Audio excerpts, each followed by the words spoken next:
台北捷运上出现了火爆场面，一名男子不满旁边的乘客不戴口罩，咳嗽的飞沫疑似喷溅到他，气得找站务员来要求对方下车，还坚持要报警。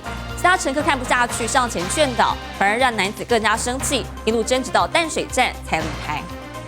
早跟我来这一趟，隔2下而已吗？先下车。找到站务员都来了，2个人就因为咳嗽到底咳几下，谁也不让谁。加到最后，所以呢，麻烦帮我开一下。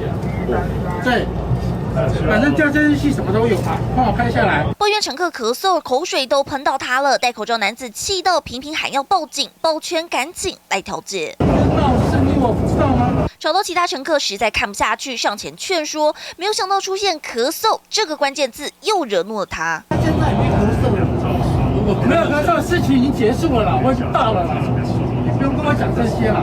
这个人是坏。